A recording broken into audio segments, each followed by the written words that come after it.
Okay, so today we are doing Antony's speech, and we'll see what kind of rhetorical devices he uses to persuade the citizens to go on his side.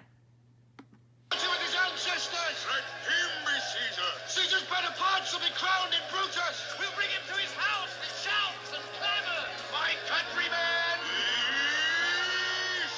Silence! Peace! Brutus speaks! Peace! Good countrymen, let me depart alone.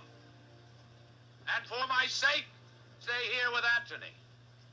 Do grace to Caesar's corpse, and grace his speech tending to Caesar's glories, which Antony, by our permission, is allowed to make. I do entreat you, not a man depart, save I alone, till Antony have spoke. Stay home! We'll hear Mark Antony! We'll hear him! Noble Antony! Go on! For Brutus' sake, I am beholden to you. What does he say of Brutus? He says for Brutus' sake. He finds himself beholding to us all. To a bet. We speak no harm of Brutus here. This Caesar was a tyrant. That's certain. We're blessed that Rome is rid of him. You gentle Roman. Peace! Let us hear him. Friends, Romans, countrymen, lend me your ears. I come to bury Caesar, not to praise him. The evil that men do lives after them. The good is often interred with their bones. So let it be with Caesar.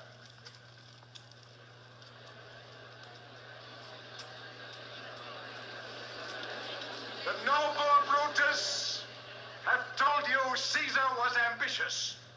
If it was so, it was a grievous fault. Grievously hath Caesar answered it. Here, under leave of Brutus and the rest, for Brutus is an honorable man, so are they all honorable men. Come I to speak in Caesar's funeral. He was my friend, faithful and just to me. But Brutus says he was ambitious. And Brutus is an honorable man. Okay, now he's said that twice, that Brutus is an honorable man. He has They're brought agreeing. many captives home to Rome, whose ransoms did the general coffers fill. Did this in Caesar seem ambitious, when that the poor have cried, Caesar hath wept? Ambition should be made of sterner stuff.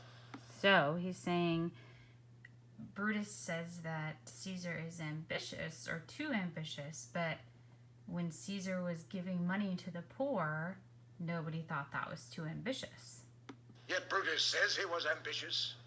And Brutus is an honorable man. That's 3 times. You all did see that on the Lupercal I thrice presented him a kingly crown which he did thrice refuse. Was this ambition? He Yet refused Brutus the crown. says he was ambitious. And sure, he is an honorable man. That's 4 times. I speak not to disprove what Brutus spoke, but here I am to speak what I do know. You all did love him once, not without cause. What cause withholds you then to mourn for him?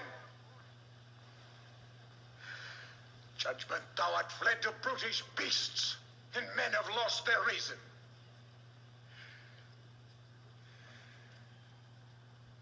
Bear with me. My heart is there with Caesar, and I must pause till it come back to me. Okay, he's using emotion, his own emotion, to appeal to their senses. They're curious. Methinks there is much reason in his sayings, if thou consider rightly of the matter. Caesar has had a great wrong. Has he, masters? I fear there will a worse come in his place. Mark ye his words. He would not take the crown. Therefore, it is certain he was not ambitious. The citizens are starting to change their mind. But yesterday, the word of Caesar might have stood against the world. Now lies he there, and none so poor to do him reverence.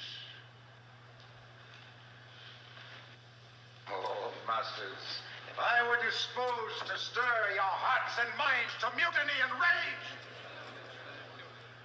I should do Brutus wrong and Cassius wrong, who you all know are honorable men. That's another time. I'd rather choose to wrong the dead, to wrong myself and you, than I would wrong such honorable men. That's another time. But here's a parchment with the seal of Caesar. I found it in his closet. 'Tis his will.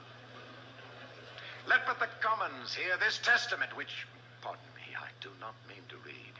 And they would go and kiss dead Caesar's wounds and dip their napkins in his sacred blood. Yea, beg a hair of him for memory, and dying mention it within their will. The will!